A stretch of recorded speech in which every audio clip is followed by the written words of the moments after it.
Bonsoir et bienvenue dans le journal de la nuit de ce jeudi 14 juillet. À la une, le plus gros incendie en Gironde depuis 20 ans. 2800 hectares de végétation sont partis en fumée à Landiras et à la Teste de Buch où s'est rendu Gérald Darmanin.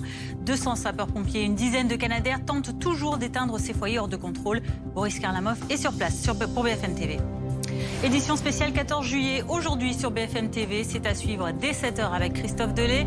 Au programme notamment le défilé militaire et à 14h, une interview du chef de l'État. Tout cela sera à vivre en direct sur BFM TV. Une étape déjà mythique, la 11e étape du Tour de France de ce mardi a déjà déjoué tous les pronostics consacrant le Danois Jonas Vingegaard qui a pris le maillot jaune à un Tadej Pogacar en difficulté. Le Français Romain Bardet se voit lui classé deuxième du Tour. Reportage dans ce journal. Les flammes ont ravagé près de 2800 hectares de végétation dans 2 incendies en Gironde, environ 1500 à Landiras et 1300 à la Teste de Buch, sans faire aucune victime. À la Teste de Buch, tout près de la dune du Pilat, plus de 6000 personnes ont été évacuées mardi de 5 campings. C'est de là-bas que l'on retrouve Boris Karlamov qui a assisté au déplacement du ministre de l'Intérieur Gérald Darmanin. Oui, une situation qui est toujours hors de contrôle ici à la Teste de Buch puisque le feu continue de progresser. Pas moins de 200 soldats du feu continuent encore cette nuit à lutter sans relâche contre les flammes. Ils ont été rejoints par des Canadaires tout au long de la journée. 4 Canadaires qui ont tenté de fixer, de maîtriser ce feu en vain. Du côté des conditions météorologiques, elles sont défavorables puisque le vent va de nouveau souffler dans les prochaines heures. La température reste assez élevée puisque le mercure ne devrait pas descendre en dessous des 25 degrés. Une bonne nouvelle tout de même, s'il n'y aura pas dans les prochaines heures de nouvelles évacuations. Vous le savez, 6500 vacanciers ont dû être évacués des campings. La préfète de Gironde a annoncé dans l'après-midi que ces vacanciers ne pourront pas rejoindre leur camping. Une situation tendue avec des prochaines heures qui s'annoncent cruciales pour les sapeurs-pompiers de Gironde et puis pour ceux qui viennent d'un peu plus loin en France. Plus de 1000 sapeurs-pompiers ont été déployés pour tenter de fixer ces incendies encore imprévisibles, en raison notamment des vents tournants sur terre et dans les airs. La surveillance des foyers est maximale et se poursuivra encore au moins plusieurs jours. Ces incendies sont probablement les plus importants observés en Gironde ces 20 dernières années. Vincent Hénin et la Prud'homme avec Nicolas Laurent. Face aux pompiers impuissants, cette forêt de pins s'embrase. Accéléré par un vent imprévisible, le feu se propage à une vitesse éclair. Ici, à Landiras en Gironde, plus de 1300 hectares sont déjà partis en fumée. Dans le département, les pompiers concentrent leurs forces sur 2 incendies toujours hors de contrôle. Celui de Landiras au sud du département, l'autre à la Teste de Buch près d'Arcachon, plus de 1500 hectares déjà brûlés, et dans le ciel cet épais panache de fumée. Les difficultés résident essentiellement dans la configuration géographique des 2 lieux. On est d'une part sur la Teste de Buch, sur un revêtement sableux qui constitue une véritable contrainte pour la motricité de nos véhicules. Et sur le secteur de Landiras, une parcelle assez dense en termes d'arbres, de feuillus, de pins. Des incendies favorisés par la météo, des températures caniculaires et un vent imprévisible rendent cette forêt de pins encore plus dangereuse pour les pompiers. Un combat sur terre et dans les airs, 10 avions, des Canadaires et des Dash, toujours mobilisés pour contenir l'incendie. Des feux qui progressent et des vacances brusquement interrompues. Ces touristes ont été sommés d'évacuer en urgence leur camping.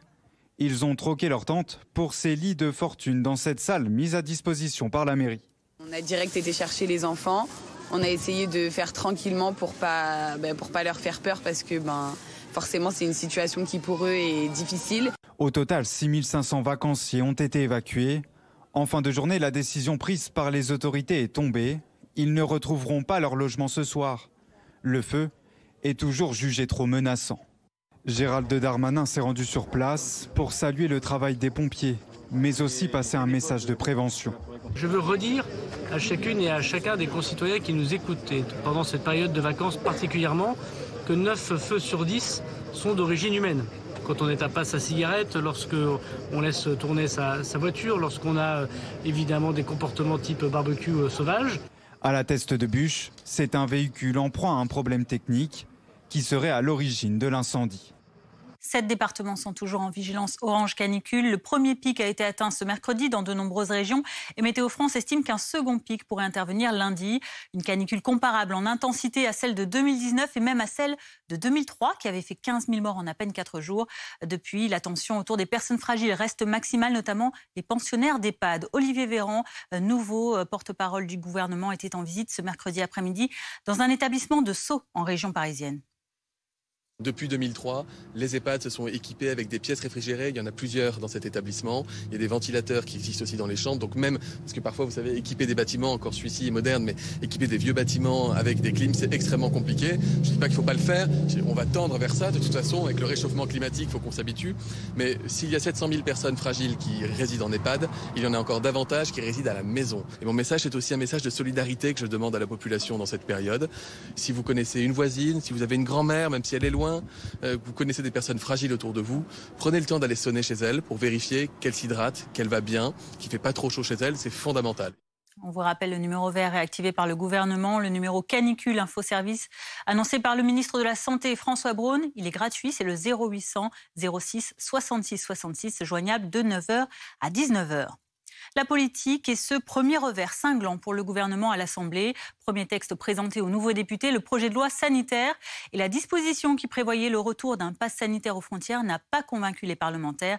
L'exécutif pourra-t-il rebondir lors de l'examen du texte au Sénat, où la droite est majoritaire? Reportage de Stéphanie Zenati et Sophie Herbet. En plein milieu de la nuit sur les bancs de l'Assemblée nationale, l'ambiance est électrique. Les députés de l'opposition viennent de voter contre l'article 2 du projet de loi sanitaire présenté par la majorité, le premier texte de cette nouvelle législature. Pour 195 contre 219. L'article 2 est rejeté.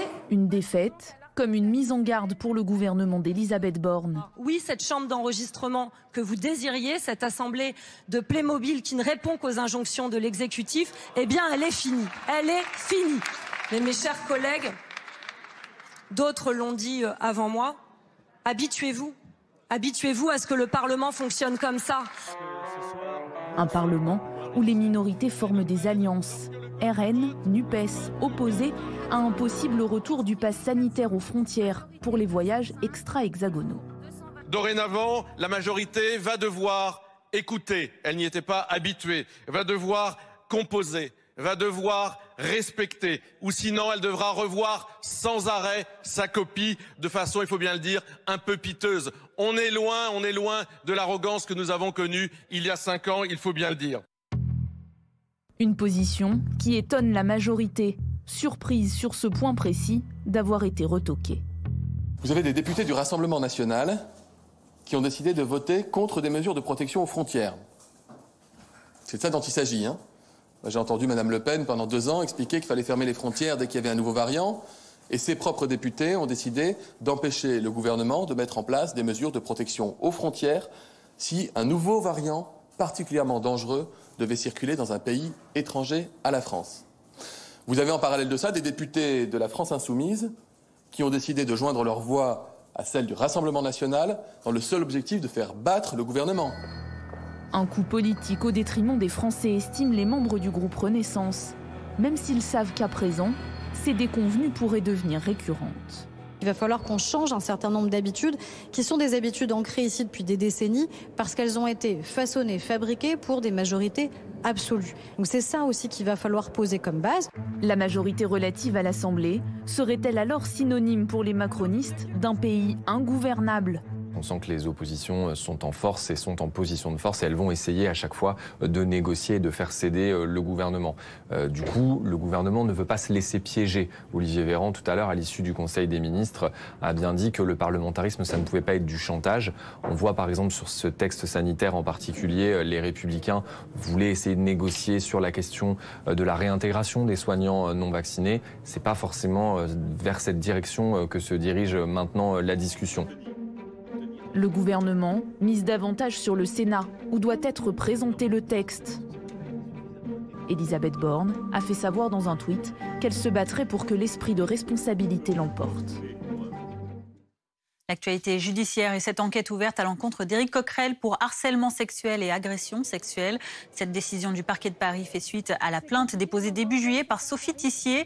La figure des Gilets jaunes accuse le désormais président de la commission des finances de l'Assemblée de faits remontant à 2013, des faits qu'Éric Coquerel continue de nier, soutenu par le chef de file de la France insoumise, Jean-Luc Mélenchon.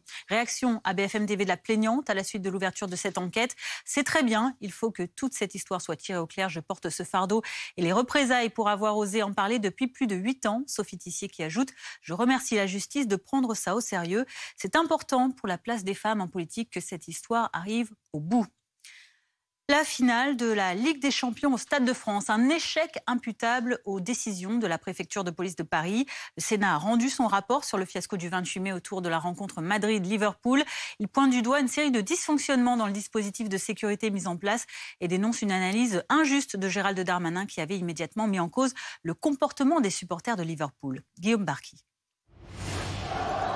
De mauvaises décisions à tous les étages. Voilà ce que les sénateurs reprochent dans la gestion du match Liverpool-Real Madrid. Et en premier lieu, la destruction automatique des images de surveillance. Le soir, dans le poste de contrôle, où tout le monde est là et où tout le monde voit tout, la conservation des images aurait été décidée dès ce moment-là.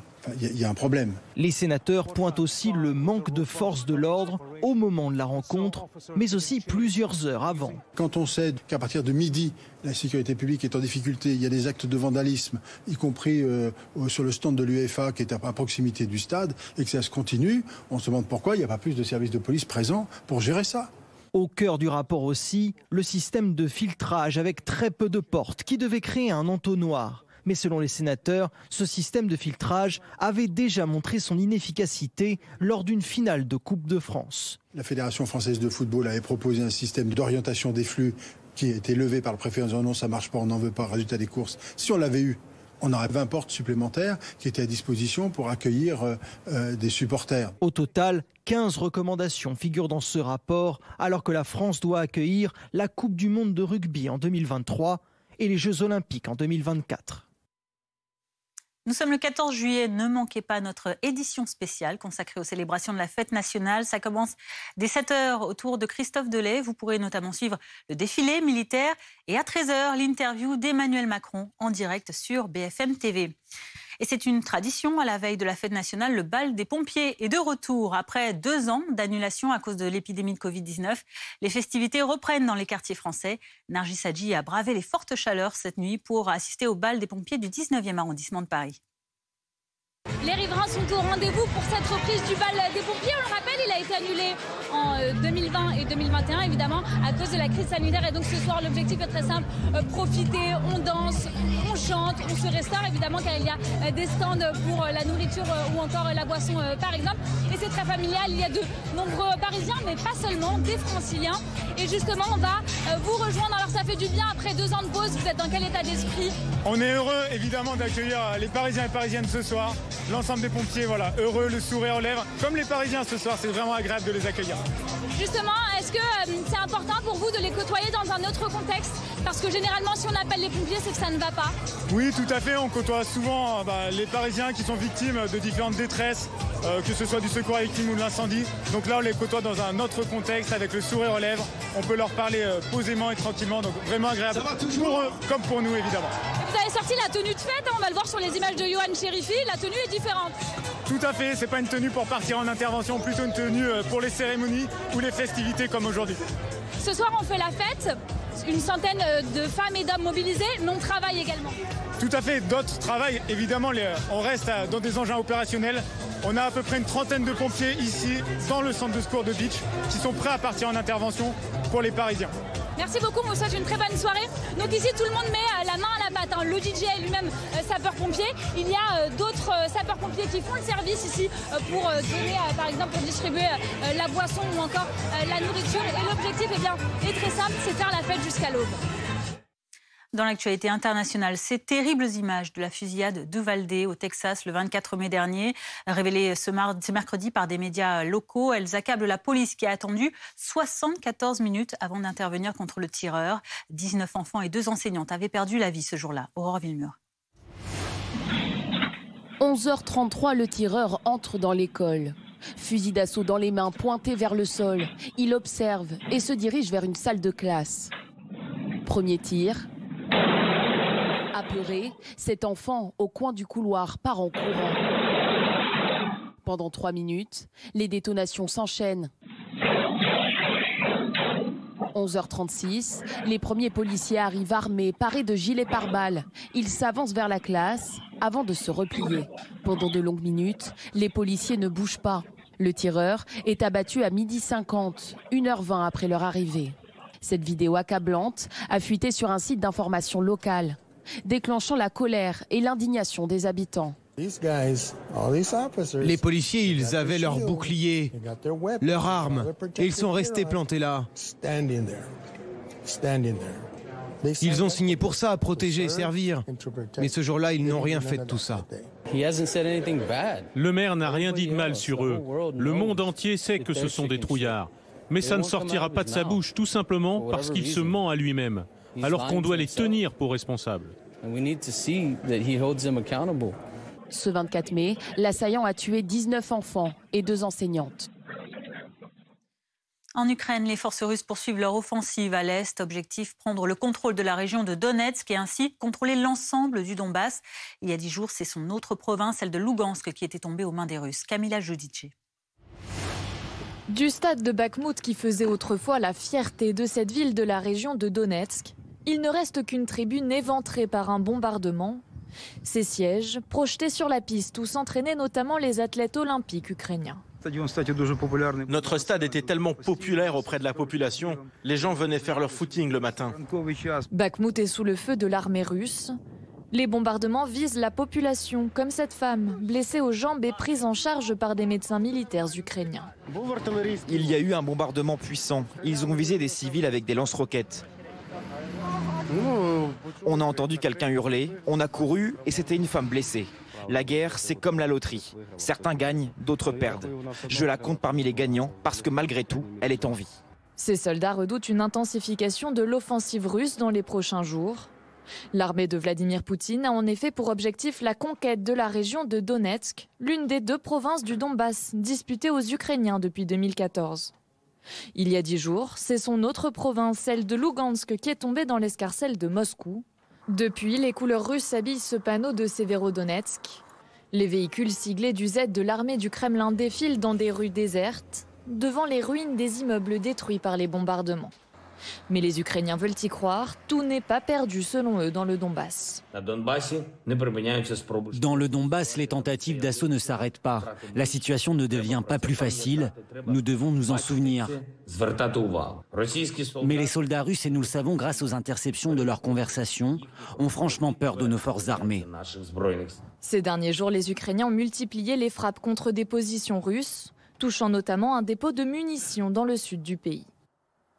Le sport et ce suspense insoutenable lors de la 11e étape du Tour de France ce mercredi, l'une des plus difficiles de cette édition, entre Aberville et le col du Granon-Serre-Chevalier. Déjouant tous les pronostics, Tadej Pogacar a perdu son maillot jaune au profit du Danois Jonas Vingegaard. Quant au Français Romain Bardet, il réalise une très belle opération. Marwan Saïa. Une étape qui marquera à jamais la 109e édition du Tour de France. Tadej Pogacar, celui que l'on pensait intouchable, a perdu son maillot jaune.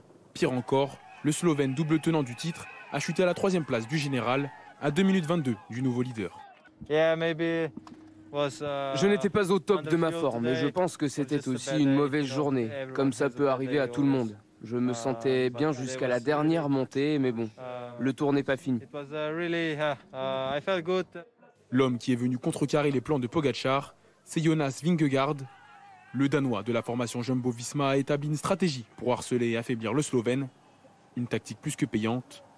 Vingegaard remporte cette 11e étape et surtout s'empare du maillot jaune. Je pense que vous avez pu voir aujourd'hui quel était notre plan.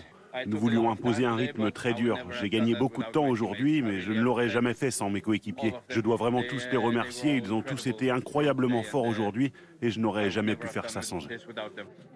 L'autre belle opération du jour est pour Romain Bardet. Le Français 3e de l'étape prend la 2e place au général. Pogacar, quant à lui, est sur la dernière marche du podium, mais le coureur de 23 ans aura l'occasion de récupérer son maillot jaune ce jeudi lors de la mythique ascension de l'Alpe d'Huez.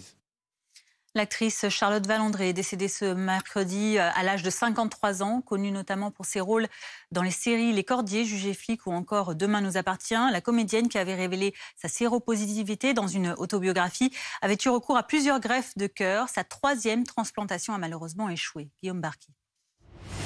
Elle était l'un des symboles de la lutte contre le VIH. Adolescente star à 16 ans du film Rouge Baiser, Charlotte Valandré, fille d'une mère pianiste et d'un père développeur de logiciels, se fait remarquer pour son rôle de jeune militante communiste dans la France de la guerre froide. Toi qui me traites de pute, tu vas voir. Chevelure brune et yeux bleus laser, souvent comparée à Sophie Marceau, elle est nommée au César du meilleur espoir féminin et remporte l'Ours d'argent de la meilleure actrice à Berlin. Mais son destin bascule peu avant ses 18 ans, quand elle apprend qu'elle a contracté le VIH. Elle n'en parlera qu'en 2005, à la suite d'une transplantation du cœur qui fera d'elle la première séropositive greffée du cœur en France. La séropositivité n'est pas une maladie. Demain, je vais rencontrer l'homme de ma vie, ça va être chouette. Après, on va faire des voyages, ça va être chouette. Je vais travailler, ça va être chouette. Elle n'a jamais baissé les bras. Même quand j'ai été la voir, qu'elle pesait plus de 30 kilos, dans son œil était vivant. Connue plus récemment pour ses rôles dans Demain nous appartient ou Cordier jugé flic, l'actrice était de toutes les mobilisations dans la lutte contre le sida, mais aussi pour le don d'organes. Ce mercredi, elle était hospitalisée en soins intensifs pour recevoir l'implantation d'un 3e cœur. Suite à l'échec de la greffe, elle est décédée à l'âge de 53 ans. À suivre sur BFM TV, ces incendies à la Teste de Buch et à Landiras. Plus gros incendie en Gironde depuis 20 ans. Les feux ne sont toujours pas fixés. Le ministre de l'Intérieur s'est rendu sur place ce mercredi et 200 pompiers combattent toujours les flammes cette nuit, aidés d'une dizaine de Canadair. Des incendies qui n'ont heureusement fait aucune victime pour l'heure. A tout de suite.